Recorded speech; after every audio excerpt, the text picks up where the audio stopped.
ಈ ಇರಾನ್ ದೇಶದ ಮೇಲೆ ಅಮೆರಿಕ ಹಾಗೂ ಇಸ್ರೇಲ್ ಪಡೆಗಳು ನಡೆಸುತ್ತಿರುವ ದಾಳಿಗಳ ವಿಚಾರವಾಗಿ ನರೇಂದ್ರ ಮೋದಿಯವರ ಮೌನ ಯಾಕೆ ಅಂತೆಲ್ಲ ಯೋಗ್ಯತೆ ಇಲ್ಲದಿದ್ರೂ ಪ್ರಶ್ನೆಗಳನ್ನ ಮಾಡುತ್ತಿರುವಂತಹ ಜಗತ್ತಿನಲ್ಲಿರುವ ಅತಿ ಅತಿ ಅತಿ ಬುದ್ಧಿವಂತರುಗಳೇ ನಮ್ಮದು ಸಹ ಕೇವಲ ಒಂದೆರಡು ಪ್ರಶ್ನೆಗಳಿದಾವೆ. 26/11/2008ನಲ್ಲಿ ಪಾಕಿಸ್ತಾನ ಪ್ರಾಯೋಜಿತ ಭಯೋತ್ಪಾದಕರುಗಳು ನಮ್ಮ ಮುಂಬೈನ ಮೇಲೆ ದಾಳಿಯನ್ನು ನಡೆಸಿ ಅಮಾಯಕ, ಮುಗ್ಧ, ಏನೋ ತಿಳಿಯದಂತಹ 175ಕ್ಕೂ ಹೆಚ್ಚು ಜನರನ್ನ ಬಲಿಯನ್ನ ತೆಗೆದುಕೊಂಡ್ರಲ್ಲ. ಆ ದಾಳಿಯಲ್ಲಿ ಸುಮಾರು 300ಕ್ಕೂ ಹೆಚ್ಚು ಜನರು ಮಾರಣಾಂತಿಕವಾಗಿ ಗಾಯಗೊಂಡ್ರಲ್ಲ. ಆ ಸಮಯದಲ್ಲಿ ಆಗ ಇದೇ ಮನಮೋಹನ್ ಸಿಂಗ್ ಅವರು ಪ್ರಧಾನ ಮಂತ್ರಿಗಳಾಗಿದ್ರು. ಆಗ ಮನಮೋಹನ್ ಸಿಂಗ್ ಅವರು ಯಾಕೆ ತಮ್ಮ ಮೌನವನ್ನ ವಹಿಸಿದ್ರು? ಆ ದಾಳಿಯಲ್ಲಿ NSG ಕಮಾಂಡೋಗಳಾಗಿದ್ದಂತಹ ನಮ್ಮ ಮೇಜರ್ ಸಂದೀಪ್ ಉನ್ನಿಕೃಷ್ಣ ಅವರನ್ನ ಕಳ್ಕೊಂಡು, ಗಜೇಂದ್ರ ಸಿಂಗ್ ಅವ್ರನ್ನ ಕಳ್ಕೊಂಡು, ಅನೇಕ ಪೊಲೀಸ್ ಸಿಬ್ಬಂದಿಗಳನ್ನ ಕಳ್ಕೊಂಡು, ಆ ಸಮಯದಲ್ಲಿ ಪ್ರಧಾನಮಂತ್ರಿಗಳಾಗಿದ್ದಂತಹ ಮನಮೋಹನ್ ಸಿಂಗ್ ಅವರು ಯಾಕೆ ತಮ್ಮ ಮೌನವನ್ನ ವಹಿಸಿದ್ರು?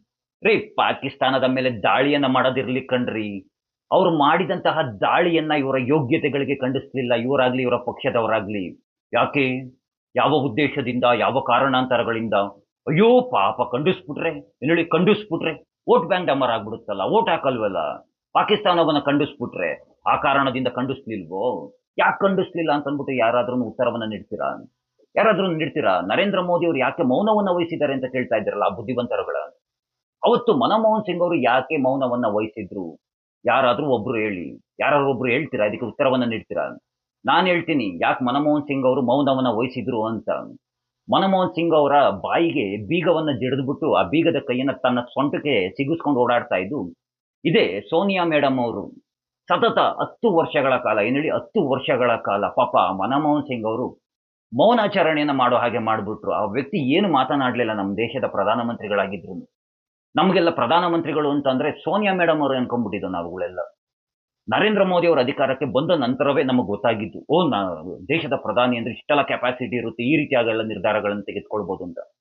ಅದಕ್ಕಿಂತ ಮುಂಚೆ ನಮ್ಗೆ ಗೊತ್ತೇ ಇರಲಿಲ್ಲ. ಪ್ರಧಾನಮಂತ್ರಿಗಳು ಅಂತಾರೆ, ಅಯ್ಯೋ ಯಾರೋ ಏನೋ ಅಂತ ಅಂದ್ಬಿಟ್ಟು ಅನ್ಕೊಂಡಿದ್ದು.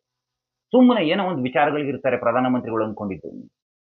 ಅವತ್ತು ಮೌನವನ್ನ ವಹಿಸಿದಂಥವ್ರು ಇಂತಹ ಬುದ್ಧಿವಂತರುಗಳು ಇವತ್ತಿನಿಂದ ಪ್ರಶ್ನೆ ಮಾಡ್ತಾ ಇದ್ದಾರೆ. ಅಂದ್ರೆ ಯಾವ ರೀತಿಯಾಗಿ ಅಂದ್ರೆ, ದೇಶದ ವಿಚಾರಗಳು ಬಂದಾಗ ತಮಗಾಗಿ, ತಮ್ಮ ಪಕ್ಷಕ್ಕಾಗಿ, ತಮ್ಮ ವೋಟ್ ಬ್ಯಾಂಕ್ನ ಉದ್ದೇಶಕ್ಕಾಗಿ ಮೌನವನ್ನು ವಹಿಸ್ಕೊಡೋದು.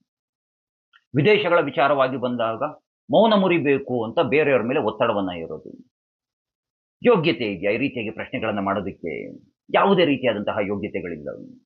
ನರೇಂದ್ರ ಮೋದಿ ಅವರಿಗೆ ತುಂಬಾ ಚೆನ್ನಾಗಿ ಗೊತ್ತು ಯಾವ ಸಮಯದಲ್ಲಿ, ಎಲ್ಲಿ, ಯಾವ ಸ್ಥಳದಲ್ಲಿ ನಿಂತ್ಕೊಂಡು ಉತ್ತರವನ್ನ ನೀಡಬೇಕು ಅಂತ. ಒಂದು ಮಾತನ್ನ ಹೇಳ್ತಾರೆ, ಗೊತ್ತಿದ್ಯಾ ನಿಮ್ಗೆ? ಬಾಗ್ಲಲ್ಲಿ ಹೋಗೋದನ್ನ ಬಿಟ್ಬಿಟ್ಟು ತೂತಲ್ಲಿ ಹೋಗೋದನ್ನ ಹಿಡ್ಕೊಂಡ್ರಂತೆ ಅಂತ. ಇವಾಗ ಮುಳುಗೋಗಿರಂತಹ ದೋಣಿ ಅದು, ಇರಾನ್ ಅದು. ಅದ್ ಕದೆ ಕಟ್ಕೊಂಡು ನಮ್ಗೇನಾಗಬೇಕು? ಅದ್ಯಾವುದೋ ಒಂದು ಹೆಣ್ಮಗು ಹೇಳ್ತಿತ್ತು, ಆ ಬಂದರಿಗೆ ಯಾಕೆ ಅಷ್ಟೊಂದೆಲ್ಲ ಇನ್ವೆಸ್ಟ್ ಮಾಡ್ಬೇಕಾಗಿತ್ತು ಅಂತ. ರೀ, ಹೋಯ್ತು, ಆ ತರದ ಇನ್ನು 100 ಕಟ್ಕೊಬಿಡ್ಬೋದು. ಏನ್ ನನಗೆ ಇದ್ರಲ್ಲಿ ಈ ಯುದ್ಧದಲ್ಲಿ ಒಂದು ನನಗೆ ನಗು ಅನ್ನೋದು ಬರ್ತಾ ಇರೋದು ಅಂತಂದ್ರೆ, ಸೌದಿ ವಿರುದ್ಧವಾಗಿ ನಿಂತ್ಬಿಟ್ಟಿದ್ದಾರೆ, ಕತಾರ್ ವಿರುದ್ಧವಾಗಿ ನಿಂತ್ಬಿಟ್ಟಿದ್ದಾರೆ, UAE ವಿರುದ್ಧವಾಗಿ ನಿಂತ್ಕೊಂಡ್ಬಿಟ್ಟಿದ್ದಾರೆ. ಇಲ್ಲ ಇಲ್ಲ ಇಲ್ಲ ಇಲ್ಲ ಇಲ್ಲ.